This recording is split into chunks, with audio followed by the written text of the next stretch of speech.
A ver, seguro que más de uno se ha hecho esta pregunta alguna vez. ¿Por qué una persona que ya es mayor de edad no puede simplemente volver al colegio con los chicos más jóvenes para sacar el bachillerato?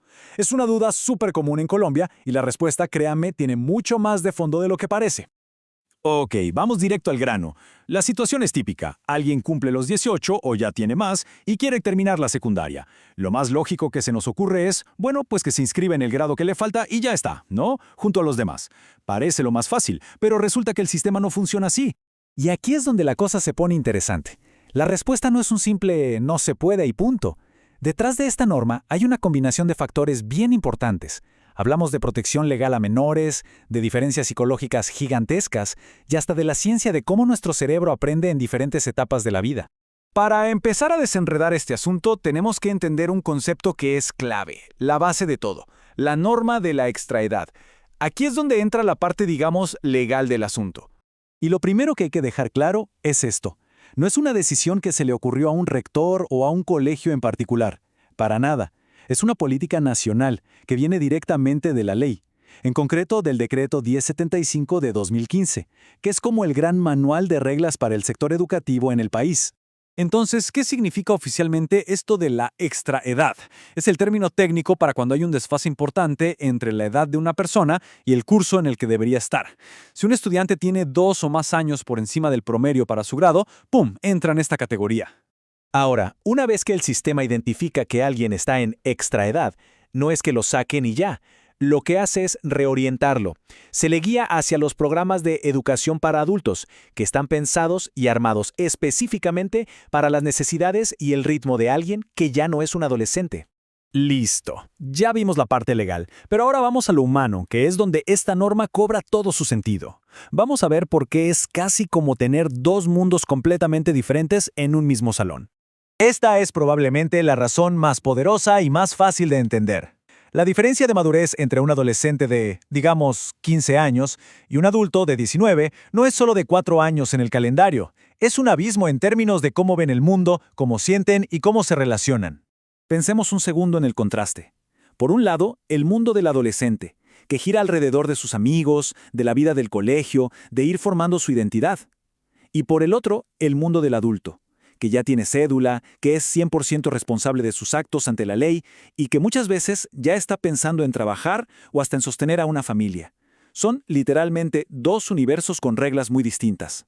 Claro, si metemos estos dos mundos a la fuerza en un mismo espacio todos los días, como un salón o el patio del recreo, se crean riesgos que el sistema quiere evitar a toda costa. Hablamos de relaciones de poder muy desiguales, de una posible vulnerabilidad para los que son menores y, bueno, de un choque de intereses que hace muy difícil que todo funcione bien.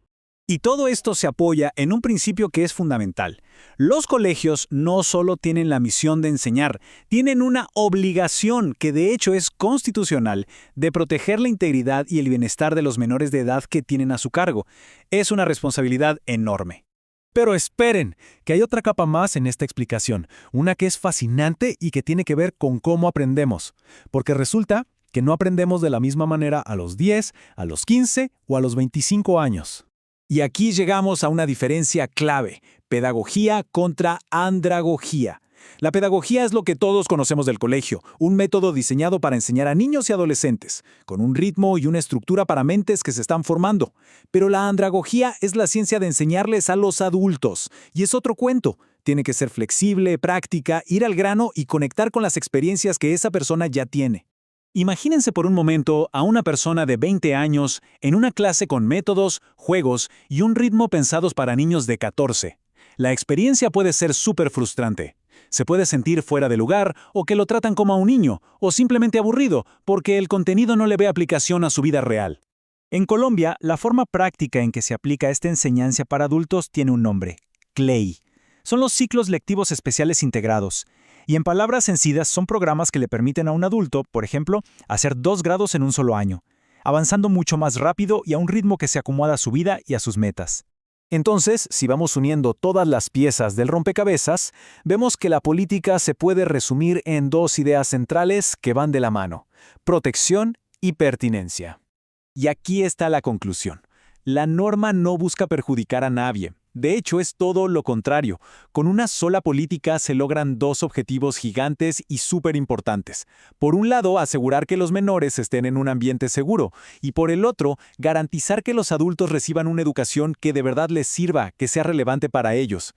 Ahora, es importante aclarar que el sistema tiene cierta flexibilidad, no es una regla de blanco o negro. Por ejemplo, si un estudiante está en grado 11 y ahí cumple los 18, lo normal es que pueda terminar su año sin problema. La norma se pone más estricta sobre todo para matrículas nuevas o cuando la diferencia de edad es muy grande. Al final de todo, la filosofía detrás de esta regla es bastante sencilla y tiene mucho sentido común. Se trata de poner a cada estudiante, sin importar la edad que tenga, en el lugar donde mejor va a poder aprender y desarrollarse de acuerdo al momento de vida en el que está.